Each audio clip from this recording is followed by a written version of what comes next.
मध्ये तुम्हा सर्वांचे स्वागत आहे. I am fourth year MBBS student from GMC. या व्हिडिओमध्ये आपण एक सर्वात महत्त्वाच्या विषयावर बोलणार आहोत, ते म्हणजे कॉलेज प्रेफरन्स देताना कोणकोणत्या बाबी लक्षात घेतल्या पाहिजेत. हे खूप इम्पॉर्टंट आहे, कारण कॉलेज प्रेफरन्स देता वेळेस बघा सर्वात महत्त्वाची बाब राहते म्हणजे इयर मार्किंग काय राहते. इयर मार्किंग याच्याबद्दल आपण डिटेलमध्ये माहिती घेणार आहोत. तसंच कॉलेजची लिस्ट तुमची कशी असायला हवी, प्रेफरन्स लिस्ट कशी असायला हवी त्याबद्दल. तसंच कॉलेजमध्ये आता राऊंड वन चे नियम काय आहेत ते पूर्णपणे आपण माहिती करून घेणार आहोत. तर थोडा व्हिडिओ मोठा होईल, पण संपूर्ण माहितीफुल युजफुलच व्हिडिओ असणार आहे. राऊंड वन चे नियम आपण पूर्णपणे माहिती करून घेणार आहोत. इयर मार्किंग तसंच कॉलेज प्रेफरन्स लिस्ट मध्ये कोणकोणत्या बाबी असायला पाहिजेत. तर चला व्हिडिओला सुरुवात करूया. सर्वप्रथम जर तुम्ही चॅनलवर नवीन असाल तर आमच्या चॅनलला सबस्क्राईब करा. आमच्या चॅनलवर महाराष्ट्रामधील MBBS, BHMS, BVSC, BMS, physiotherapy, BSc nursing, B pharmacy तसेच सेंट्रलचे MCC आणि वेटरनरी काउन्सिलिंग ऑफ इंडिया या सर्वांबद्दल व्यवस्थितरित्या माहिती पुरवली जाते. त्यामुळे जर चॅनलवर नवीन असाल तर चॅनलला नक्की सबस्क्राईब करा. तर चला सर्वात महत्त्वाचा पॉईंट म्हणजे कॉलेज प्रेफरन्स लिस्ट मध्ये काय, कॉलेज प्रेफरन्स लिस्ट कशी असायला हवी. त्याच्यामध्ये सर्वात इम्पॉर्टंट राहतो की कॉलेजला पेशंट फ्लो असणं खूप गरजेचं आहे. MBBS BDH कॉलेजमध्ये पण सर्वात महत्त्वाचं MBBS मध्ये तर कॉलेज पेशंट फ्लो असणं खूप गरजेचं आहे, कारण की जेवढा पेशंट फ्लो असेल तेवढी तुमचा प्रॅक्टिस होईल आणि तुम्ही तेवढे त्या टेक्निक मध्ये स्किल येईल तुम्हाला, तेवढेच पेशंट हँडल करायचे. त्याच्यानंतर कॉलेज सिटी मध्ये असणं पण गरजेचं आहे, कारण असं माहितीये का, कॉलेज जर सिटीच्या बाहेर असलं तर पेशंट फ्लो पण तेवढा नसतो आणि सिटी एक्सप्लोर पण करायला जमत नाही, काय अडचणीला पण प्रॉब्लेम येऊ शकते. त्यामुळे कॉलेज सिटी मध्ये असावं. कॉलेजची फीस आपल्याला परवडणारी असावी. हे मी कशासाठी बोलत आहे, प्रायव्हेट कॉलेज म्हणजे सेमी गव्हर्नमेंट कॉलेज आहे तर त्यासाठी मी बोलत आहे. कसं सेमी गव्हर्नमेंट कॉलेजमध्ये फीस वगैरे जरा जास्त असते, त्यामुळे जर तुम्हाला कॉलेजची फीस परवडते की नाही ह्या गोष्टीचा तुम्ही विचार करा. कॉलेज जुने असावे हे पण इम्पॉर्टंट आहे. इन्फ्रास्ट्रक्चर पण चांगले असायला हवे, हे एक महत्वाचं आहे. कॉलेज जुना असलं तेवढा पेशंट फ्लो चांगला राहतो, तिथला टीचिंग स्टाफ पण चांगला राहतो, त्यामुळे तुमचाच फायदा होईल. त्यामुळे कॉलेज जुनं असणं हे खूप गरजेचं आहे. कनेक्टिव्हिटी पण चांगली असावी. बघा, कॉलेजला जवळपास सिटी चांगली असायला हवी. जर ठीक आहे कॉलेज एखादं छोट्या सिटीमध्ये असलं तरी जवळपास तरी चांगली सिटी असावी. कारण कसं माहितीये का, तिथे कसं क्लासेस वगैरे तुम्हाला जर फ्युचर मध्ये लावायचे झाले तर लावू शकता, जसं की डॅम्स म्हणा, असे ऑफलाईन पण क्लासेस राहतात, त्यासाठी तुम्ही लावू शकता. त्यामुळे असणं गरजेचं आहे. हॉस्टेल आहे की नाही याचा तुम्ही तुमचं पर्सनल लाईफ आहे, कारण की हॉस्टेल लाईफ चांगली असते एक प्रकारे. जर तुम्हाला एन्जॉय करायची असेल तुम्ही हॉस्टेल पण बघू शकता, नसेल तर ठीक आहे. घरापासून किती दूर आहे हे पण माहित करून घ्या, कारण की तुम्हाला वाटत असेल की भाई घरी घरी घरी घरी घरी काय, पण नंतर कॉलेजला गेल्यानंतर घरची आठवण येते. त्यामुळे जर एखाद्या वेळेस जायचं असेल तर आपण जाऊ शकलो पाहिजे. त्यामुळे अशी जर तुम्हाला या या गोष्टींचा, सर्व गोष्टींचा विचार करूनच तुम्ही कॉलेज प्रेफरन्स मध्ये टाकावा. यात जर तुम्हाला या सर्व गोष्टीची जर तुम्हाला कॉलेज यादी पाहिजेत असेल तर आमच्याकडे तुम्हाला भेटून जाईल. आमच्याकडे कॉलेज यादीमध्ये बघू शकता तुम्हाला काय काय आहे. कॉलेज यादीमध्ये आमच्याकडे गव्हर्नमेंट MBBS ची पण कॉलेज यादी आहे. त्यामध्ये आम्ही कॉलेज कोड, कॉलेजचं नाव, त्याच्यानंतर सीट मॅट्रिक्स, त्यानंतर कॉलेजचा टेलिफोन नंबर, ओपन कॅटेगरीचा कट ऑफ, ही सर्व माहिती ठेवलेली आहे, तुम्ही बघू शकता.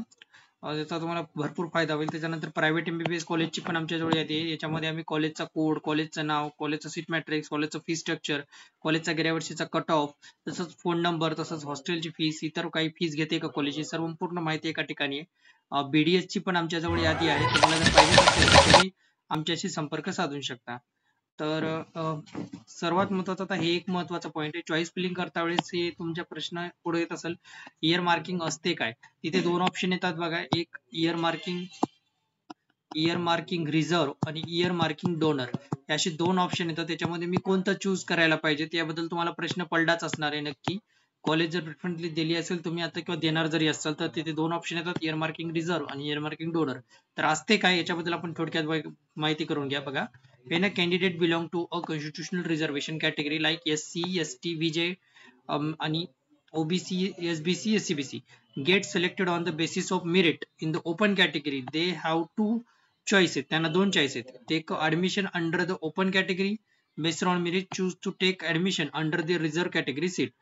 म्हणजे कसं, आणि बट बघा, एक कसं राहते इयर मार्किंग रिझर्व्ह आणि इयर मार्किंग डोनर, म्हणजे तुम्हाला आहे ना तुमचं चूज करायचं, तुम्हाला तुमच्याच कॅटेगरीमध्ये सीट पाहिजेत का, तुम्हाला ओपन कॅटेगरीमध्ये सीट घ्यायची, हे तुमच्या हातामध्ये राहते एक. आणि मेरिट बेसिसवर तर ते होतच असते, पण जर बाकीचं जरी तुम्हाला तुमच्याच कॅटेगरीमध्ये सीट घ्यायची असेल तर तुम्हाला इयर मार्किंग रिझर्व्ह करावं लागेल, म्हणजे तुम्हाला तुमच्याच कॅटेगरीमध्ये सीट भेटून जाईल. इयर मार्किंग डोनर जर केलं तर तुमचं ऍडमिशन ओपन थ्रू होत असतं. तुमचं ऍडमिशन जे आहे ओपन थ्रू होत असतं. ऍडमिशन पूर्णपणे ओपन थ्रू होत असतं. आणि ओपन थ्रू झालं म्हणजे तुम्हाला फीस वगैरे बेनिफिट भेटेल की नाही असं नाही, भेटून जाते तुम्हाला पूर्ण फीस बेनिफिट, पण तुमच्या मेरिट नुसार, म्हणजे तुमचे चांगले मार्क आहेत म्हणून तुम्हाला ओपन थ्रू ऍडमिशन भेटून जाईल. तर तुम्ही डोनर जर केली तर तुमच्या कॅटेगरीच्या विद्यार्थ्याला तुमची जी सीट आहे ती तुमच्या कॅटेगरीच्या विद्यार्थ्याला सीट भेटून जाईल. याला म्हणतात इयर मार्किंग डोनर, म्हणजे ज्याने आपली सीट डोनेट केली कोणाला, आपल्या कॅटेगरीच्या विद्यार्थ्याला. इयर मार्किंग रिसिव्हर म्हणजे त्याने आपल्या कॅटेगरीची सीट सोडली नाही, आपल्याच कॅटेगरीची सीट सोडली, आपल्याच कॅटेगरीची सीट घेतली, त्याला इयर मार्किंग रिसिव्हर म्हणतात. आता त्याच्यामध्ये बघा, but there is an important rule, हे सर्वात इम्पॉर्टंट रूल आहे बघा. ते म्हणतात काय, if they choose the reserve category seat they will be still be continue as open category merit admission, not as a reserve category candidate. They then the seat in open category which would be have filled as earmarked for the next candidate from the same reserve category on the merit. This process ensure that the reserve category does not lose a seat when a high merit candidate choose a reserve category. आणि example बघा, ते काय म्हणाले, the process ensure that the reserve category does not lose a seat when high merit candidate choose a reserve category. बघा, या process मध्ये काय राहते, जर तुम्ही इयर मार्किंग रिसिव्ह चूज करा किंवा न करा, हे खालच्या विद्यार्थ्यांसाठी म्हणजे त्यांचे मार्क कमी थोडेफार त्यांच्यासाठी आहे.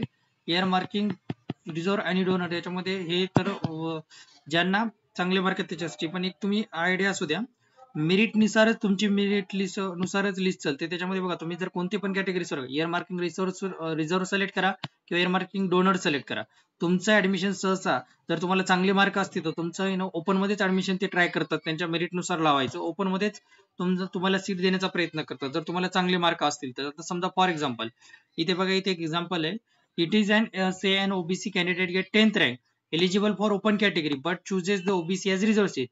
The candidate will be the considered as admitted under open category. The open seat they would have taken will be the now be earmarked for the next OBC candidate in the OBC merit list. ते काय म्हणाले, समजा एक open कॅन्डिडेटचा student आहे 10th rank वर आणि OBC कॅटेगरीचा पण student आहे 10th मार्क वर, तर याला ती सीट भेटल्या जाईल.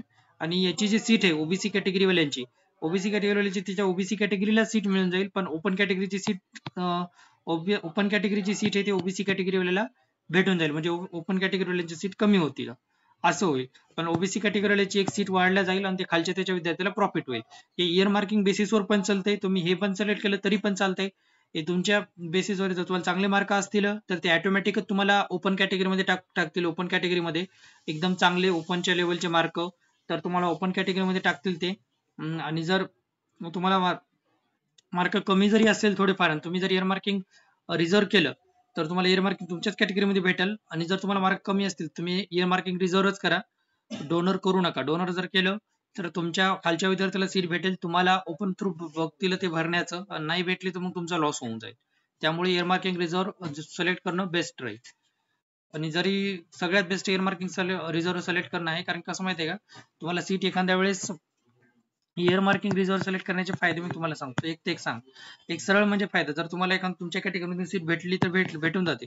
जर तुम्हाला चांगले मार्क असतील तर तुम्हाला ओपन मधून पडतील, तुमचा लॉस कोणीकडेच नाही. पण तुम्ही इयर मार्किंग डोनर जर केलं तर तुमच्या खालच्या विद्यार्थ्याला सीट दिली जाईल आणि तुम्हाला जर ओपन एवढे मार्क असतील व्यवस्थित तर तुमची मग सीट लॉस होईल, तुमचा फर्स्ट राऊंडला लॉस होईल, एवढ्या लक्षात असू द्या.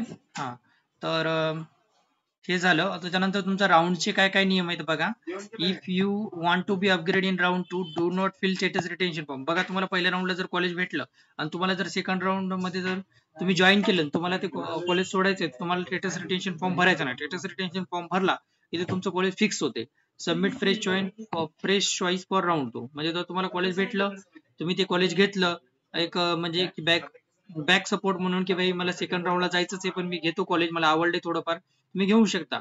पण तुम्ही स्टेटस रिटेन्शन फॉर्म भरायचा नाही तिथे, कारण स्टेटस रिटेन्शन फॉर्म भरला तर ते तुमचं कॉलेज फिक्स होते. त्यानंतर if you are satisfied with round 1, जर तुम्हाला चांगलं कॉलेज भेटलं पहिल्याच राऊंड, समजा फॉर एक्झाम्पल तुम्हाला बीजे भेटलं, आता तुम्हाला अपग्रेड करायचंच नाही तर तुम्ही बीजेला स्टेटस रिटेन्शन फॉर्म भरा, तुम्ही मग तिथे फिक्स होता, तुमची सीट फिक्स होते, तुम्हाला पुढच्या राऊंडला जायची गरज नाही. You will not be eligible for the further round. एवढं लक्षात असू दे, तुम्हाला जर तुमच्या आवडीचं कॉलेज भेटलं तेव्हाच घेऊन टाका, कारण कसं नेक्स्ट राऊंडला थोडी प्रोबॅबिलिटी कमी जास्त होत असते. त्यामुळे if you are resign before the deadline you become eligible for round 2 again. म्हणजे तुम्ही घेतलं, तुम्ही स्टेटस रिटेन्शन फॉर्म भरला, एक डेडलाईन राहते त्याच्या अगोदर जर तुम्ही रिजेक्ट केलं ते, तर तुम्ही सेकंड राऊंड साठी एलिजिबल होऊ शकता. If you didn't join join the allotted in the first round. जर तुम्हाला पहिल्या राऊंड मध्ये कॉलेज भेटलं, तुम्ही जर म्हणले नाही यार मला ते आवडलं नाही, मी जातच नाही कॉलेजला, तरी चालते, जाण्याची काही गरज नाही, तुम्ही तरी पण सेकंड राऊंडला जाऊ शकता. असं कंपल्सरी नाही की तुम्हाला त्या कॉलेजला जाऊन जॉईन करावंच लागेल. एवढं लक्षात असं, your round seat will be the cancelled and will be available for the other round two. हे झालं थोडक्यात माहिती. व्हिडिओ आवडल्यास व्हिडिओला लाईक करा, चॅनलला सबस्क्राईब करा. धन्यवाद. आणि तुम्हाला जर काही डाऊट असेल तर तुम्ही कमेंट करू शकता.